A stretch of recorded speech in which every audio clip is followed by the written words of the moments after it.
This is Tiffany Rosier, the host of the Afros and Knives podcast. We use the Anchor podcasting app to create and distribute the show. Creating a podcast on Anchor is effortless.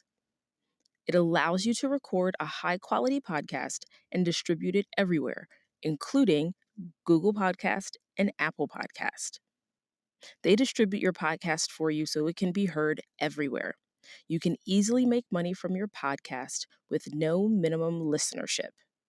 No fancy equipment or podcasting experience is necessary, and it's 100% free. As long as you have a story to tell, Anchor is the platform to use.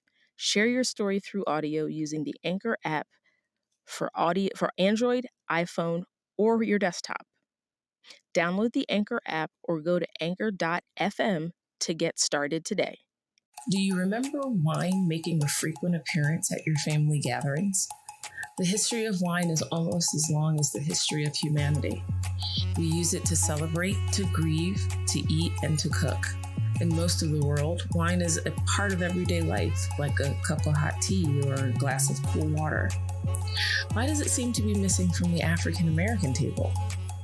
Welcome to another episode of the Afros and Knives podcast. I am your host, Chef Tiffany. Today's show features a conversation with millennial wine pro, Desiree Brown. We talked to her about getting out of the traditional corporate world and her foray into the world of wine. We also look at the reasons why wine doesn't have a larger presence in the African American household and get her tips and wine wisdom so we can start to participate in this deeply rooted global conversation that is wine. Hi everyone, my name is Desiree and I created my brand Wino Noire as a way to chronicle my experience in the wine industry, but also to share no-nonsense tips to help other people enjoy wine. When I was first introduced into the wine industry, it was kind of by accident. I was doing some wine tastings just as a way to make some money as a broke recent graduate.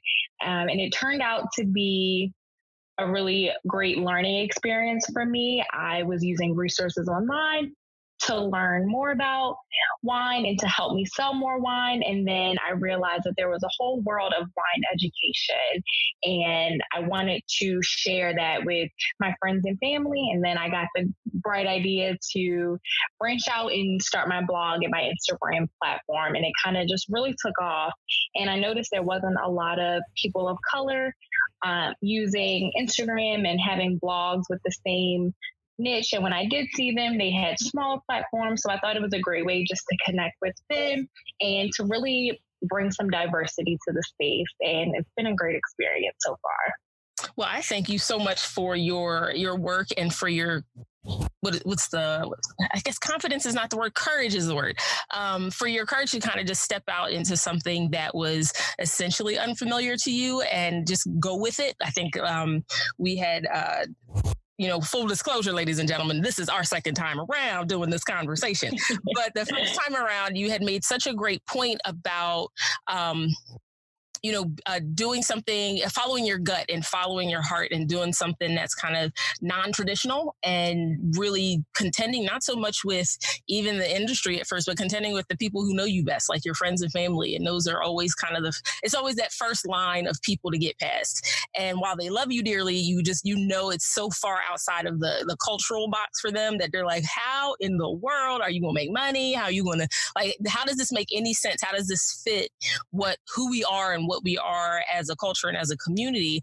And so I just commend you for, like, a lot of people, that's what stops them. They kind of get to that point and they go, you know what, y'all are right. Is you, yeah, you right. You have a point. We don't have any, we have no business being in those spaces because we don't see ourselves yet.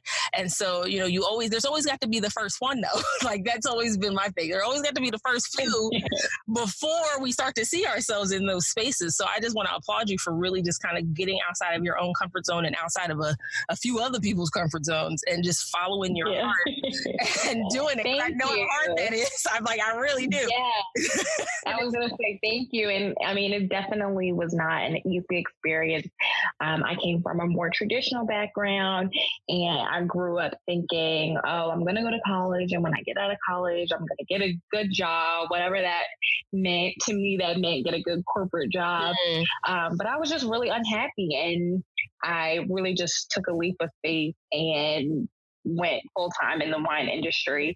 And like you said, it's even now, I still struggle sometimes telling people what I do because they don't understand what it means to work in the wine industry and to do wine sales. But as I'm doing it, I get more comfortable and I've definitely gained a lot more confidence, and that has made it easier to just talk about it and not really care about the response that I get.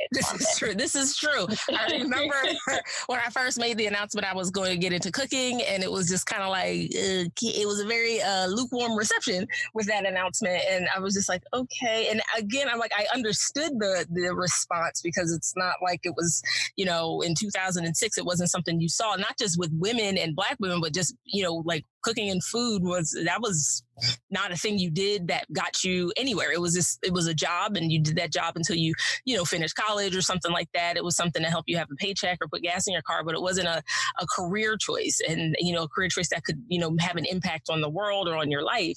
So it was always like, and it probably took me 5 years to call myself a chef.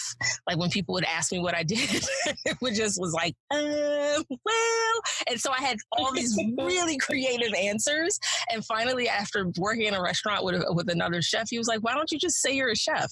I was like, well, it didn't quite feel comfortable. It was like I was wearing someone's clothes and they were too big. And I was just like, it fits, but it doesn't feel like it fits me yet. And I think half of it was because I, again, hadn't seen anybody else that looked like me in this space, but also because I didn't know what type of chef I wanted to be. I didn't know what kind of point of view I wanted to have as a cook. And so that just, as I developed that, I felt more and more comfortable, like adding that title to my name. So with that, like when you, like with your work at this point, do you feel like you have a point of view, especially because you have a social media platform, you have a blog, do you write and do you like approach the subject from a specific point of view where you can help the reader or help your audience have a specific lens they need to look through in order to kind of understand wine from your perspective?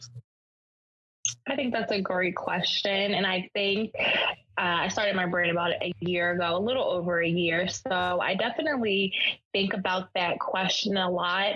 And I always come back to wanting to be relatable and knowing from my experience, I felt intimidated learning about wine because I felt like people knew more than me, or just a really big intimidation factor there. So my approach is to be relatable. And even though I have certifications and I'm studying for certifications now, I don't yet consider myself an expert. I don't know if I ever will, but I try to say I have a lot of knowledge, but it's not coming from like this expert point of view.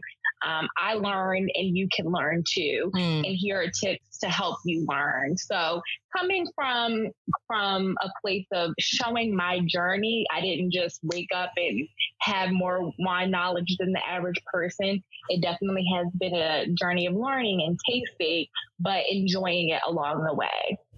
What was it that surprised you the most? Like after you made the transition, you made your decision and you started to really deep dive into the material and into the information, and you started to kind of formulate your own voice and the position you wanted to take.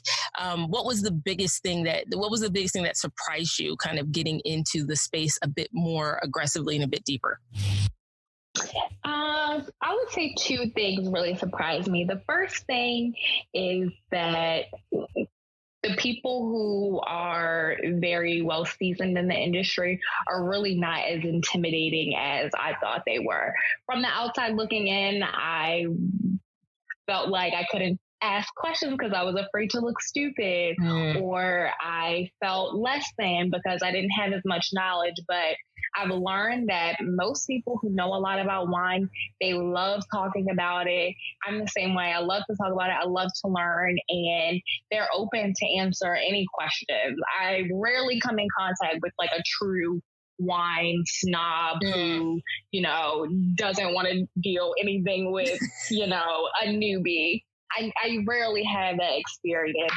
And that was really shocking. And it helped me realize that some of my intimidation came from just my own insecurity of not, having a lot of knowledge. Right. And then the second thing, this is funny, but wine is hard. It's a lot of information. When I first started drinking wine probably before I was allowed to, but it was just a beverage that tastes good and could get you drunk, and that was the extent of my knowledge. But diving deep into it, there's so much to learn. You will never know everything about wine, and that kind of surprised me. Just the sheer detail and the nuance of it. And it's, what's funny when you mentioned you started drinking wine before you technically legally here, that you should have been drinking it legally. Right. In other cultures, young people, kids drink wine early on. Like they start to acquire a taste for those tannins and those flavors really early on in life. A lot of kids, they drink wines for their confirmations for Catholic churches, and they drink them for communions, and they drink them for weddings. And so, kids are kind of turned on to, more specifically wine, and not necessarily like whiskeys and things, but wine more specifically in a lot of other cultures and countries a bit early on. And I know, as a kid growing up in an African-American household and a more religious one than that, alcohol was not an option. It was, I don't care what kind of alcohol you were talking about, whether it was for communion at church or not. Right. It was not a thing we did. And, going into the homes of my uncles and aunts and grandparents and my friends' homes and things like that. And I noticed it was just, there's an absence of wine culture within the African-American community, even though there's not an absence of wine being produced in Africa. It does grow. People do cultivate wine there. And so what's your understanding of why African-Americans just don't embrace wine culture more heartily? Is it, because we don't have a long history with it? Is it something that we just, it's a bit stigmatized because it kind of just falls into the alcohol category with everything else? But we just don't seem to embrace it the way most other cultures do and encourage their own young people to, participate in the production of it. Yeah, I would say just in the United States, the culture around wine is a lot different. When you think about European culture, they're drinking wine way younger, and it's way more casual for younger people to be drinking wine. And it's definitely not like that here in the States, and especially not in the African American community. And I think a lot of it comes from there not being as many Black winemakers, and it's just, wine is viewed as this thing of,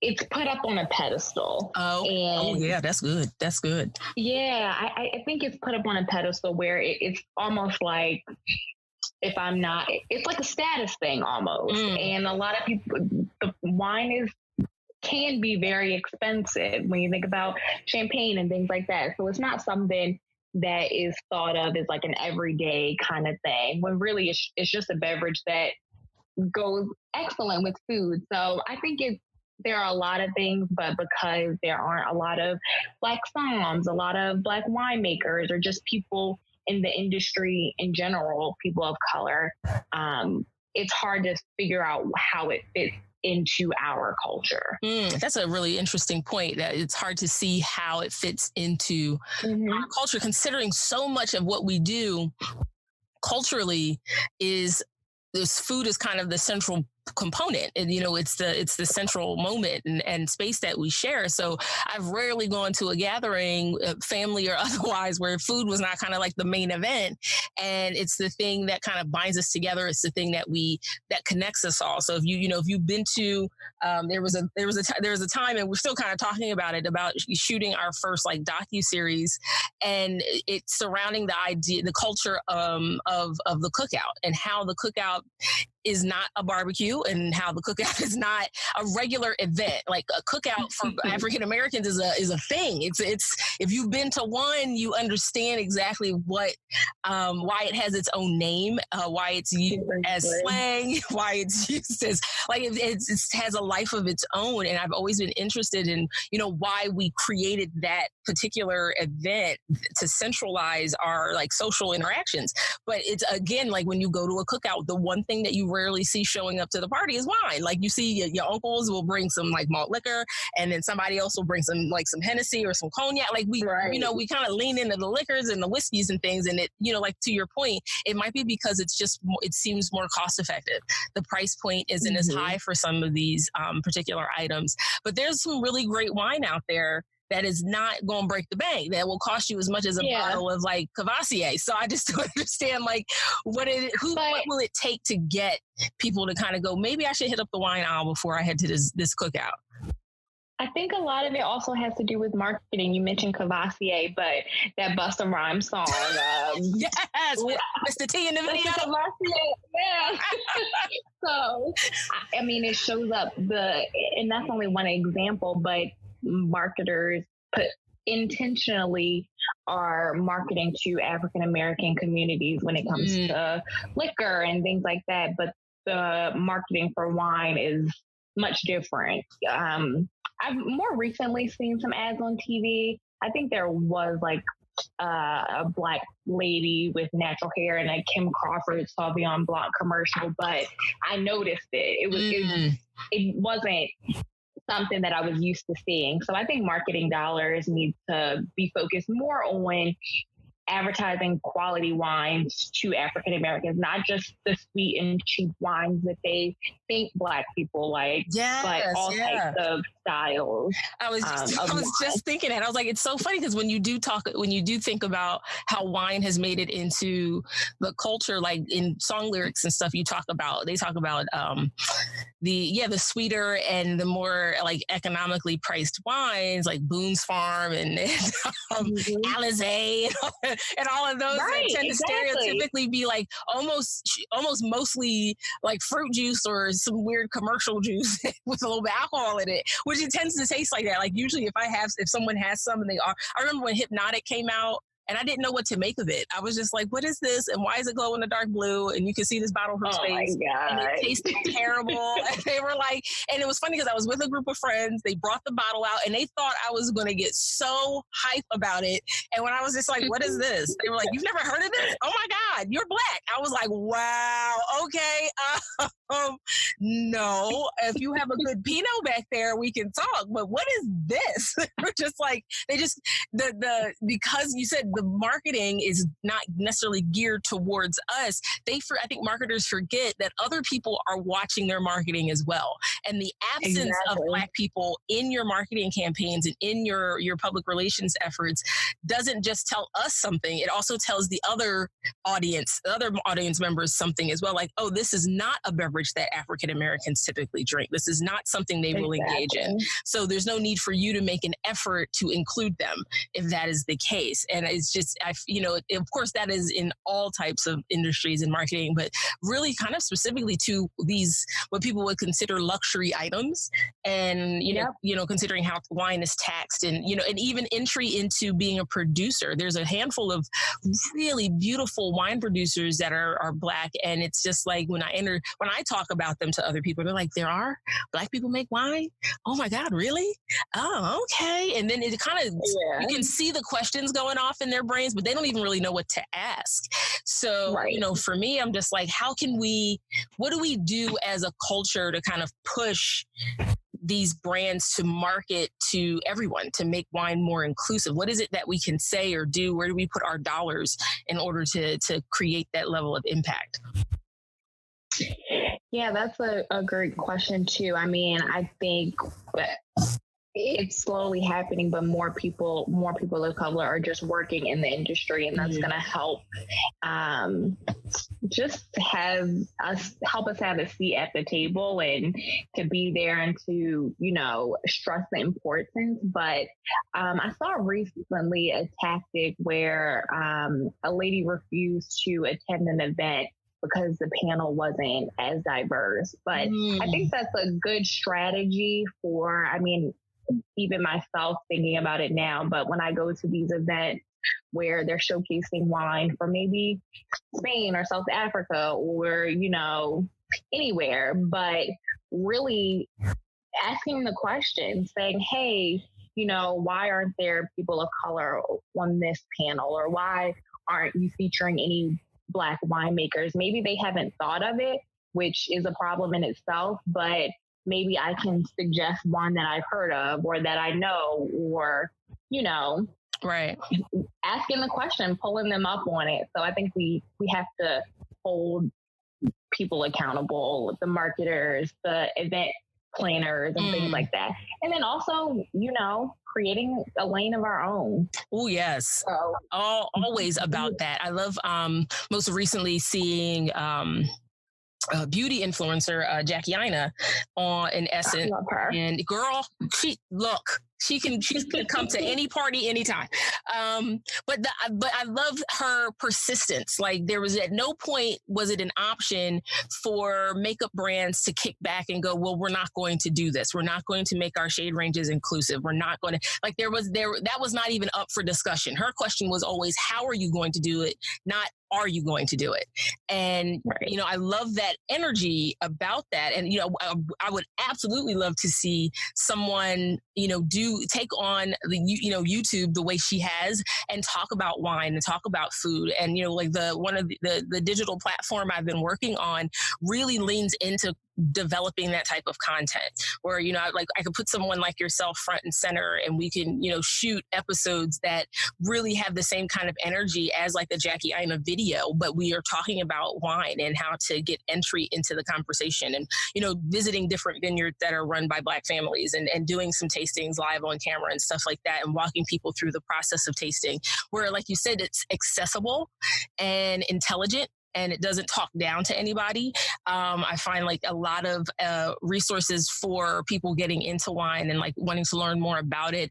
I can see how you can walk up to the door and feel intimidated because it kind of there's a condescension in how people speak to you about it. And to be able to talk to someone like, this is not, you know, a lot of people don't know a lot of things about wine, not just African Americans. It's not a topic of conversation on average for a lot of people. So it's not that your color dictates your intelligence in this space. It's that you don't have access to the information the way somebody else would. You know, a kid who grew up in a house with wine, while they might not want to talk about it and they might not have a ton of information about it, they have been exposed to it. So they're not and they feel comfortable being more curious about it. Yes. And then, like you said, asking questions, you know, you struggle with like, okay, I needed to ask questions, and I felt like it's almost like when you're in school and you run across a kid who thinks they should already know the answer, and you're like, but that's why you have school, because you don't know the answer, and this is a safe space for you to ask the question. And so to build spaces where people are able to just go, okay, I don't know this. I didn't grow up with it. What do I need to know? I want to be proficient at it, or at least want to be able to sit down and enjoy a bottle of wine with a group of friends and not feel intimidated by the whole action and, you know, the whole transaction, and to call somebody over in a restaurant and ask questions about the wine list, or look at a wine list that's like 5 pages long and really like dial in on a couple that are your favorites, so you can feel confident when you're at dinner or you're out with friends going, yep, I want this, this, and this. And people are like, whoa, okay. So when did that happen? And how can I find find out all the stuff you know now and just feel comfortable around that. Girl. So like, and I mean, just to, if you could build your ideal, platform, what would you do with that? Like, what would, if someone was to come to you and go, hey, you know what? You have a fantastic voice and point of view, and we want to, help other millennials of color, really dial into wine. So we can affect marketing and marketing campaigns and PR and how things are packaged and sold to young people and young adults of color. Like, what would you do with that platform? How would you want to see that develop? I would definitely want to start with the education piece and have events that focus on education in wine, but in a space where people can be comfortable. So whether that means having music that, young millennials are listening to and not, other types of music, allowing them to be in comfortable clothes and wearing things that they would drink a beer in, but instead be learning about wine. I think creating a space again where people can feel comfortable being curious. So having Black Psalms teaching or featuring wines that are made by people of color, and maybe having people, Black winemakers speaking at these types of events, so that people can see themselves reflected in the drink that they're learning about. That would be, I definitely want to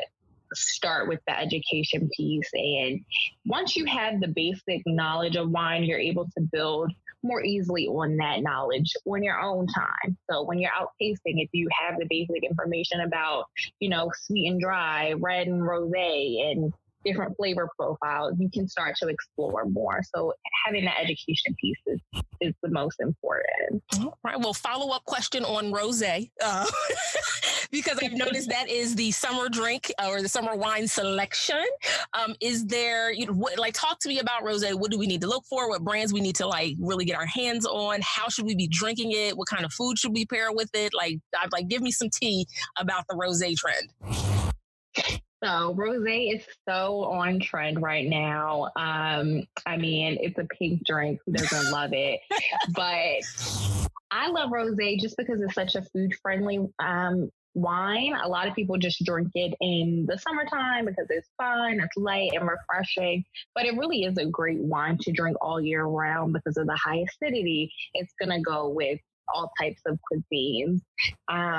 There's so many on the market now. I always suggest just trying to stray away from the bigger name brands because they're usually not made with as much care and attention.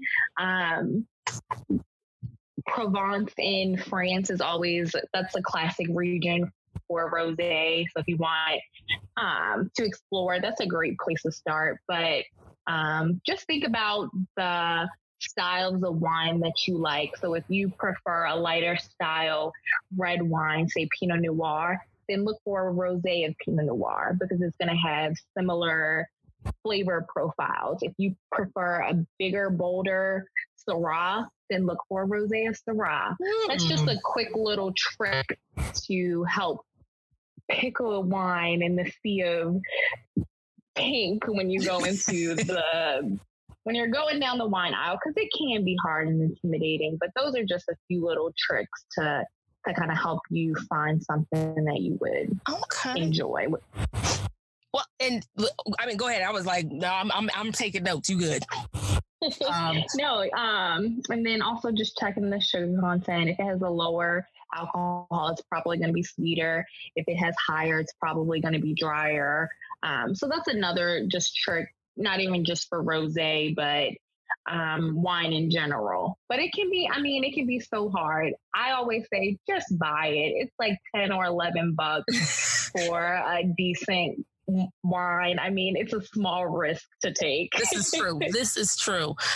So because it's summertime and people are I feel people take greater risks in the summer with alcohol. Like in the wintertime, you're looking for comfort. So you kind of stick with your favorites. So if it's my first time going into a big wine store, like one of the big box stores, or even going into like the little liquor department at the local Walgreens or something like that, like what's on your on the price spectrum, what do I need to look for? Because listening to you explain how to pick a rosé, people definitely need to start looking at the label and reading the origin and looking at the type of grape or the type of wine that rosé came from. So if I'm going in and I've never purchased a bottle of wine for myself and I'm buying it either for myself or as a gift, what are the kind of the things because I can't say anyone's ever going to pick a perfect bottle of wine for another person, especially if they don't know what type that person drinks. But what can I do? Like, how can I arm myself before I walk into an aisle or into a store? And like, what points should I look for that will help me get as close as possible to like getting something that's drinkable and accessible and not absolutely crazy.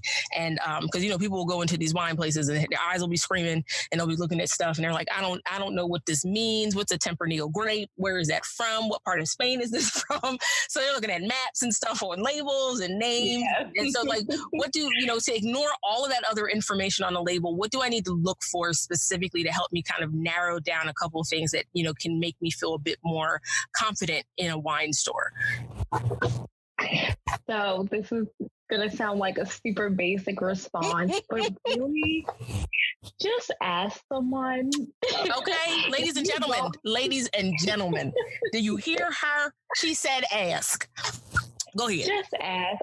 I recommend going to maybe your local wine shop, not your corner store, beer, wine, liquor store. Go to a fairly decent wine shop that you think they're going to have knowledgeable staff. Everywhere, every place in the world is going to have a store like this.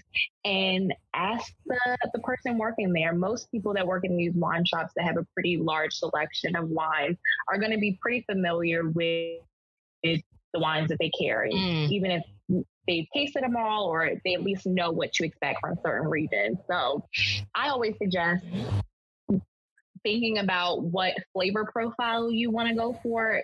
So using descriptor words like tart and sweet, or specific fruits like strawberry or cherry, and using those words to ask questions and asking for a recommendation. You have to help the person help you. You can't just say, I'm looking for a rosé that's good. That's not going to get you anywhere. No. And no one is going to be able to help you. So just try to be as descriptive as possible when you're looking for a wine, whether it's using the flavors, or think about what is being served for dinner. So if you're looking for a wine for dinner, what are you eating? Then they can help steer you in the right direction. Also, Google. That's going to help you. These seem like really basic tips, but I've been there going into a wine shop and just picking something random because I didn't even know where to start. Ooh, so use your Googles. Ask the person. Don't be afraid to ask questions. Don't think you're going to look silly.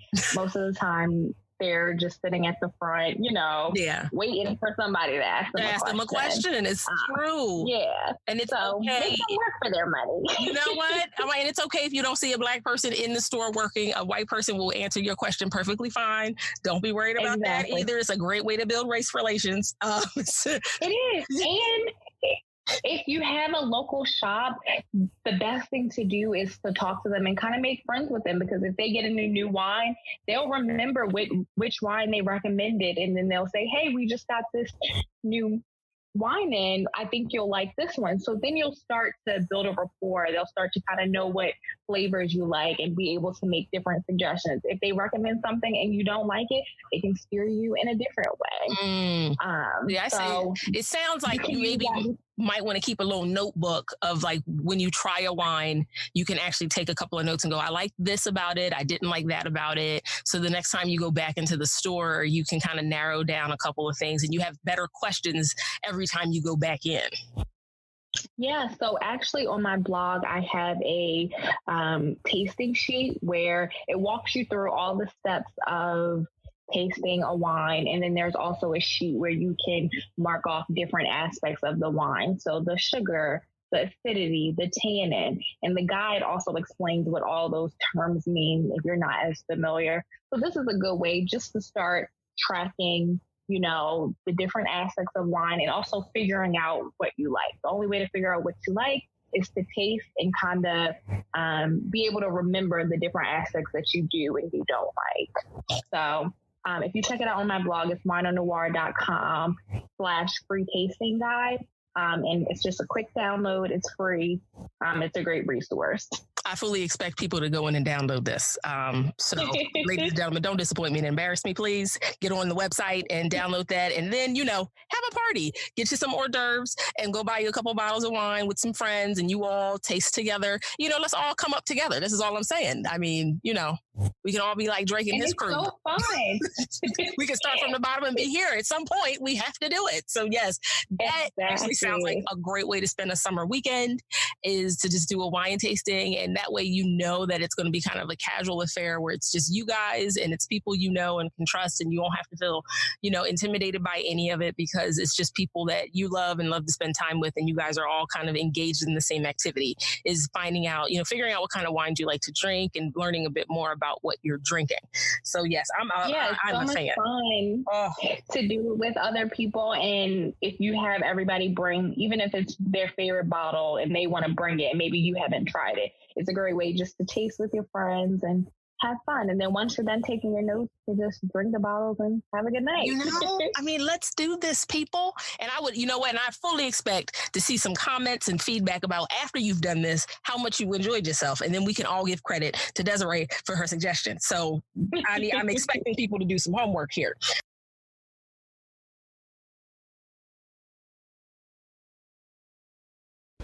Afros and Knives is the first original series released by Set the Table Media, a digital media company created for the African American tastemaker to share authentic culinary, travel, and lifestyle content. They will become the global leader in African American digital media, serving passionate subscribers around the world with content that inspires, informs, and entertains. They want to raise the visibility of African American storytellers and produce food, travel, and lifestyle narratives from innovative, unique, and diverse voices, and then deliver that original programming across multiple platforms.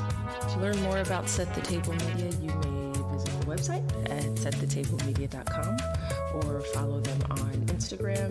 You can become a Set the Table Media insider and keep up with their progress and watch the story of this idea unfold. Get on the wait list and receive an early subscriber discount when you purchase the mobile and television apps.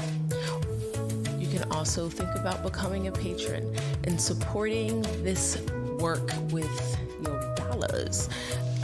You can go to patreon.com/setthetablemedia and consider becoming a monthly patron, so that as these ideas like Afros and Knives podcast start to unfold, you have a direct influence on the conversations we have and the content we produce. And now back to the rest of the show.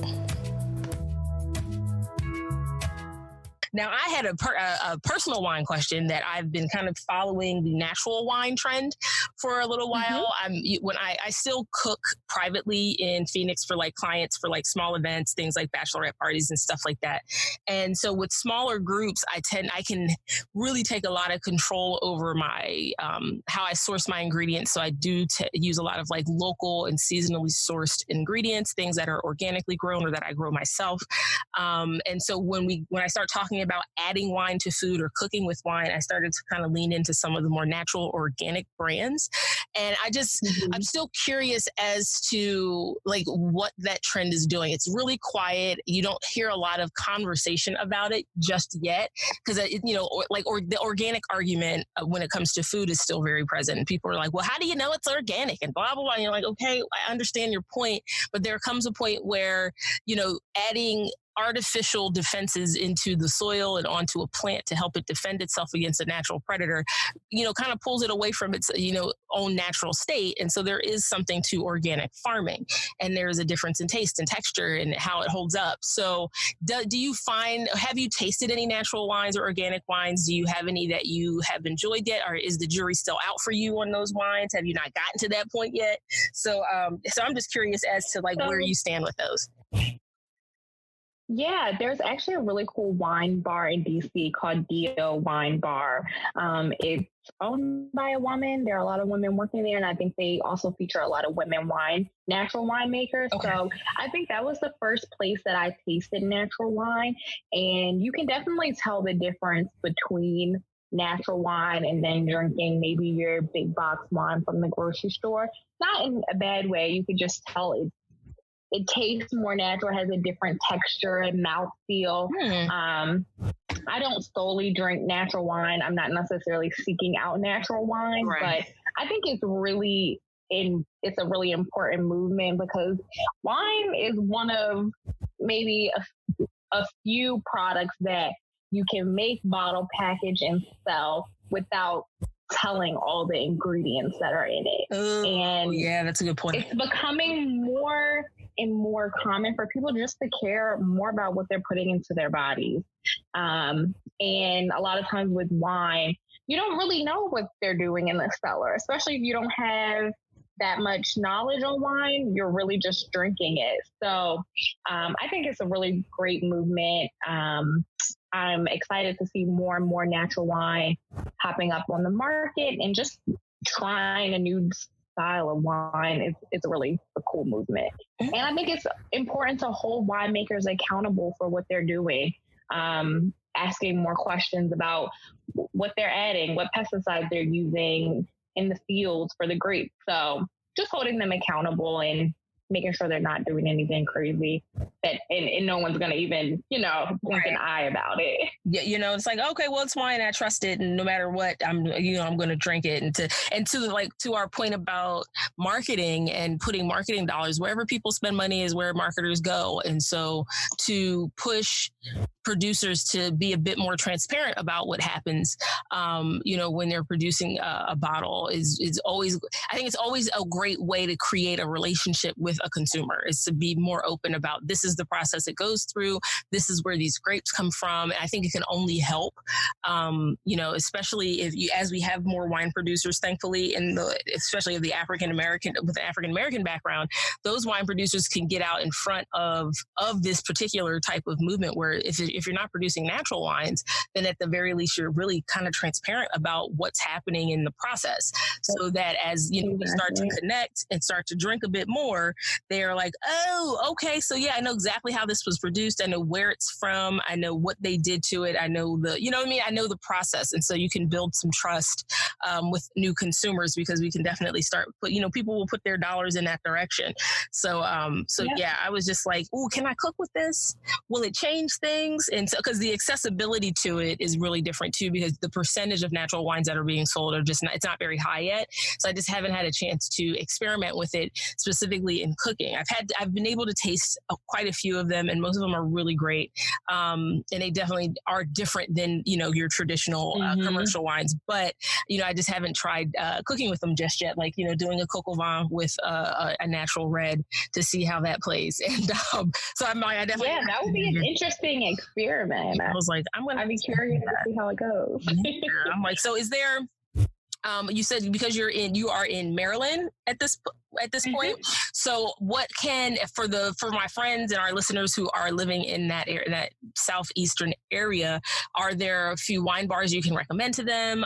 Any type of class that you would recommend they take that they can sign up for that's local to them? Because then I will definitely in the episode description drop a couple of links and things like that, so people can get signed up or head over and maybe do some name dropping, like, what, I was listening to this podcast and this girl named Desiree said to come in here and get me something to drink. And so where should people be going, at least in Maryland or in DC? So like you said, I'm based in Maryland. I'm just out of DC, so I do spend a lot of time there. I mentioned Dio Wine Bar. I love that bar. It has a great, has all the vibes and great natural wine. They also have events there here and there. Grand Cotta is a wine shop in DC near in the Shaw Howard neighborhood. And I love that place because they feature a lot of wines from South America, and you get a lot of value from those regions. So it's always fun to just go in and try something new. And they have really knowledgeable staff there who are more than happy to talk to you about wine and answer your questions and help you find a wine that you might like. If you are in Maryland, I live in Rockville, so the Bottle Shop is one of my go-to wine shops. They have tastings every Friday, I believe, and it's so much fun to just go and taste. That's really how I, taste a bunch of wine without spending a lot of money, and just buying what I like and not what I don't like. So the Bottle Shop is a great spot. Maxwell DC is another bar in DC that I haven't been to, but they were just rated like best wine bar, maybe in America. I could be exaggerating, but they just got a really high rating. So that's definitely on my to-go list. Okay. Now, are you selling in a specific store? Are you selling for a specific brand? So I work for a distributor based in Frederick, Maryland. So we have a bunch of different brands under our distributorship, and we have suppliers from all over the world, really. A lot of Spain and Portuguese wine. I do love a Portuguese. I love a Spanish wine and a Portuguese wine. I'm a huge fan of the Tempranillo grape. It's kind of that weird. It's not quite as spicy as a Shiraz, but it's a bit bolder than some of the other reds.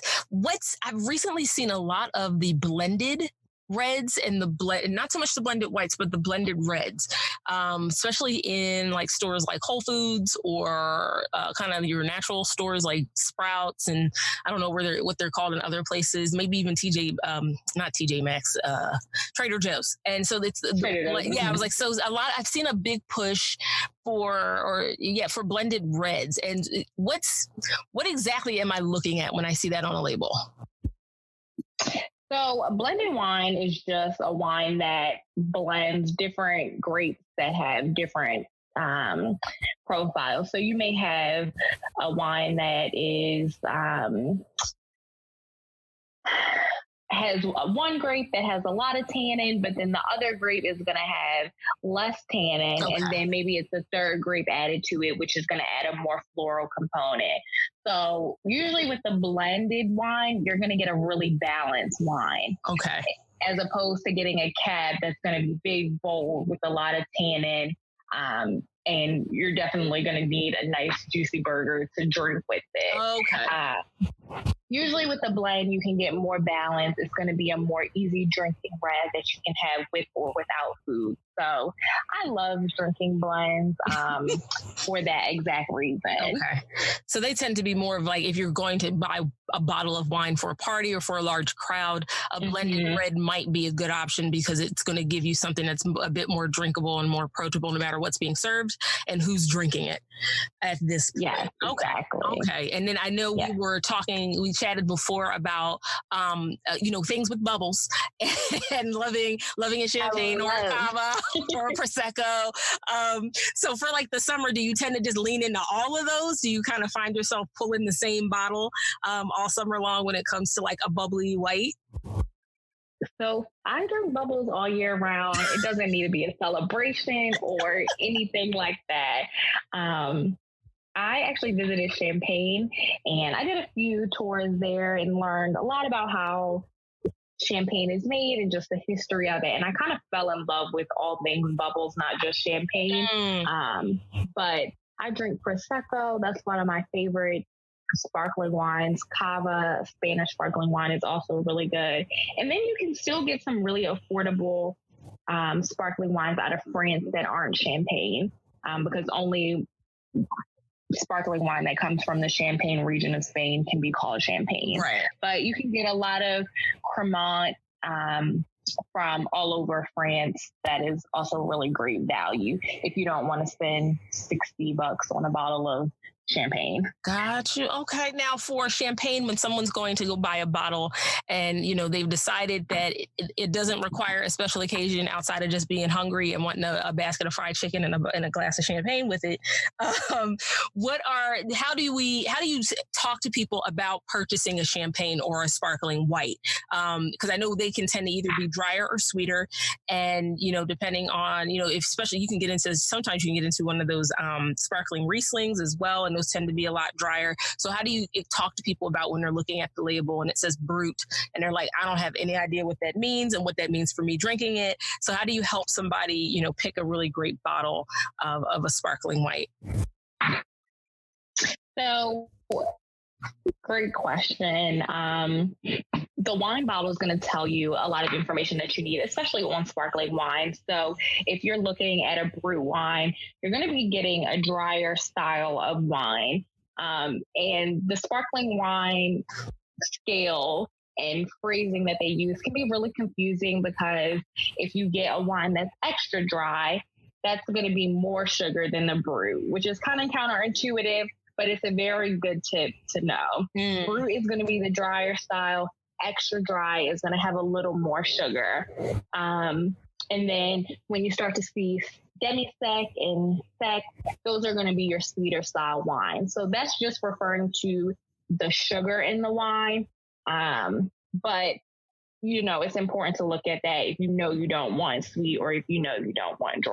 Okay. But there is some sugar in brut wine, so it's not bone dry, but the sugar in it is less perceptible. Okay. And the sugar tends to be the thing that leans, helps the wine be less dry in the mouth, or is it that like the less sugar you tend to have more a drier mouthfeel, and with more sugar it tends to be a bit fuller in the mouth?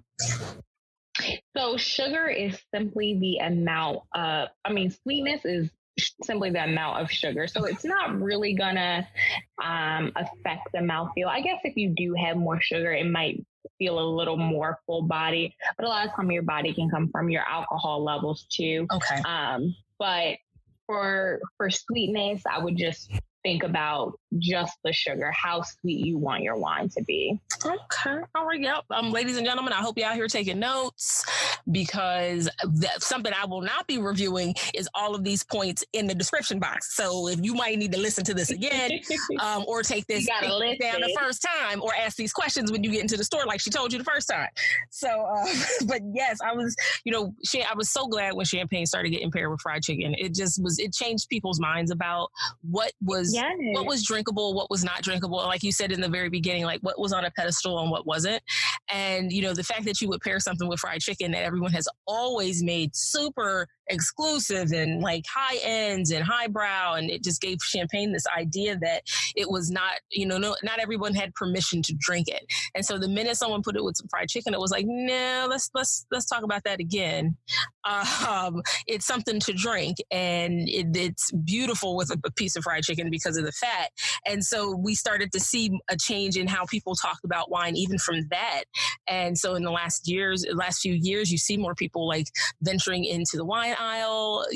I'm grabbing this bottle, I'm taking a bit more risks, which, that really kind of just tells me that if more African Americans get involved in wine, we will do to wine what we do to everything, and is make it accessible, make it cool, make it for everybody. And so, we will put some salt, we will drip some sauce on that all day long, and it'll just be a completely different conversation around it.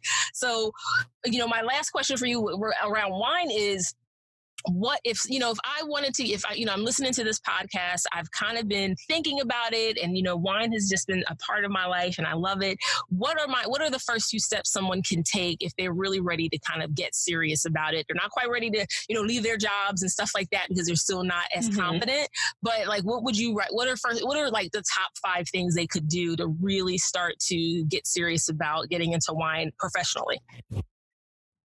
So, great question. Again, the first thing that I would say is to just use your resources online. That was my first real way of learning more about wine. And sometimes I would be using Google at the tastings that I was doing. When I would get a question and I would maybe either make up the answer if I really wasn't sure, or just tell them I don't know and feel really bad about it, I would just quickly do a Google search. And there are so many great online resources that have your basic wine questions and even really detailed information. After you use your online resources, but maybe you want something a little more structured, I would recommend getting some books. Amazon is a great resource. And I also just wrote a really great blog post about my favorite wine books for beginners. There's maybe 6 books on the list, but they have different styles. Some of them are more fun and more conversational and talk more about wine and culture, but then some of them are more like encyclopedias where you can use them if you're looking for a specific thing about a certain region or a certain wine. And then some of them fall in the middle. So getting books is another great resource. They're so fun to use if you have a glass of wine in your hand and you're watching TV and you just want to do a quick, browsing of the book to see what you have and learn more about the region of where the glass in your wine came from. Right. After you buy some books and you want to get really, really deep into it and you're willing to spend a little more money to learn more about wine, I would suggest taking courses through Wine and Spirit Education Trust. That's where I'm studying wine through. And it's a London-based program, but they have schools all over the country, really all over the world. And there are 4 levels. And the first level is very basic and introductory, but you walk away with a level 1 certification. So it's kind of nice to have a globally recognized certification after you take the class. And then if you want to continue, you can continue to do level 2, 3, and 4. But I love the structure of the classes. You have class time where you learn from an instructor, but then also you get to taste wine with your classmates and the instructor as well. So it just helps you to really get better at those basic skills that help you learn to explore and get more comfortable. All right. Well, let's see. I was formulating. For your going into the future, talking about the future, what do you have on the horizon for yourself for the next couple of years? What are maybe some big goals or milestones for you that you're working towards or shooting for in the next 18 to 24 months? Ooh, that question is a little scary. I'm so sorry. No, I need to be thinking about this. In the next few months, I hope to pass my WSET level 3 course. I'm studying for it now, and I have a few more weeks, so I've been studying a lot for that. I hope to, after taking this course, is to take a little bit of time away from studying formally and to just get out and kind of explore my own and learn more about wine on my own and just really just drink it for fun because I've been studying for so long. But I also hope to have some wine classes in the DC, Maryland, and Virginia area where I can kind of have an event that we talked about earlier in the show where people can come and feel comfortable being curious and we can learn those basic skills together in a space that's really fun and hopefully feature some African-American winemakers as well. So that's really my big goals, is finishing my course and then really taking my brand to the next level with writing more and maybe writing for other publications and doing the education courses as well. Okay, now y'all, look, if you know somebody she need to know, talk to, get in front of, do not be stingy with that information. Yeah. Put her on, put us all on. That's the point. That is the point, is to create a community of people where we can get ourselves into these spaces because somebody has an access over here, somebody has access over there. So you guys heard all the information and the knowledge that she's dropped on this podcast about wine, and you didn't know that before now. So if you've learned something valuable and you know somebody she needs to know or be connected to, you know how to hook this up. You will find all her information in the description after the podcast. You need to email her, send her an Instagram, do something to make sure that that we all support her getting to the end of these goals. So, let's do this thing, y'all. Now, of course, my favorite part is asking all these little strange questions at the very end. Now, y'all, the first time I asked this one question, the answer is still not, my spirit ain't right with it just yet, but I'm going to try. I'm going to try to be okay. I had asked this child, tell me something that's true for you that almost nobody agrees with. And she said something about some wet cereal. I'm going to let her restate that for the public. Because I still don't know how I feel about it. Soggy cereal is delicious. See, I just look. Don't let that change y'all's opinion about her life. Soggy cereal is delicious. And somebody, you know what? If you agree with this point, let me know. Let me know. Holla at me in these comments and tell me if you agree that soggy cereal is delicious. And then I'm gonna be all right. If you agree, we were meant to be friends. So hit me up. I like you already. Whoever you are. Good Lord, help my whole life. Okay. So I developed a new question in between these two tapings. So the next one is, what is something people seem to misunderstand about you? I guess sometimes I can be a little sarcastic, but I guess once you get to know me, it's not that bad. It's all right. It's all right. You know what, though? Because sarcasm is kind of my native tongue because of where I grew up. I don't know what it's hard when someone doesn't have any, because I'm always like, do they have a sense of humor? Right. Like, it's kind of necessary for my life. So I don't know what you're doing. And then finally, the last question is room, desk, and car. Which one do you clean first? Definitely my car. I mentioned this earlier, but I'm a wine sales rep. So I spend a lot of time in my car. It always has a ton of wine bottles, a ton of paper, a ton of POS material. So I definitely should always be cleaning my car first. Does it always happen? I don't know. So she's not the person that if y'all need to ride somewhere and can you take me? She might need to clean her car for 20 minutes before you go nowhere. So you might want to give her a heads up. That's the truth. Whenever somebody's in my car, I'm always like running to get to the car before them so I can make space for them to sit down. So don't ask me for a ride.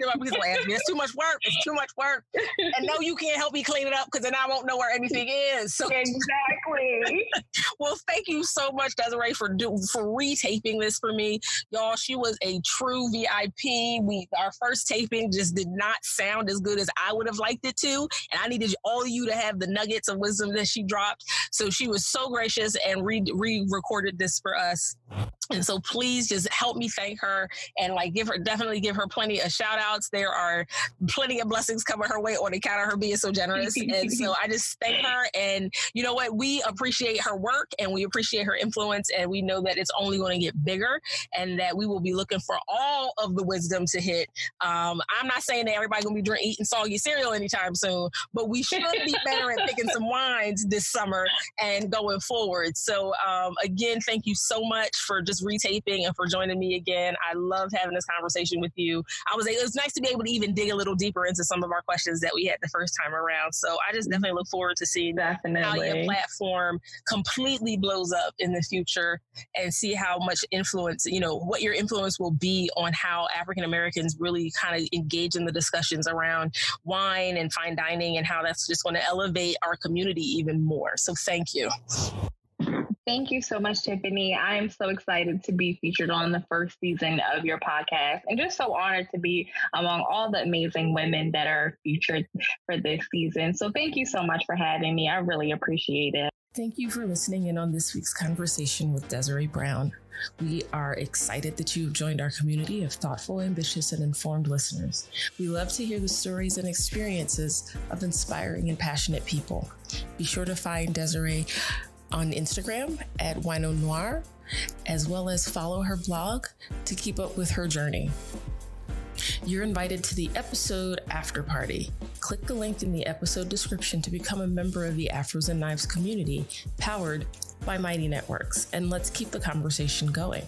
If you're looking for information that was referenced in today's podcast, then visit the show description on the Afros and Knives website to get the details. Don't forget to subscribe to the Afros and Knives podcast on iTunes or Spotify and unlock the newest episodes every Tuesday. Visit the website and become an insider to get exclusive access to new shows before they air. Like us on Facebook and follow us on Twitter and Instagram. Did you know we had a YouTube channel? Yes, every episode is available on YouTube every Wednesday. Get your hands on the official Season 1 t-shirt in the Afros and Knives store. It features the names of each and every one of our guests from Season 1. Thank you so much again, and please join us next week for our conversation with food culturist Nicole Taylor.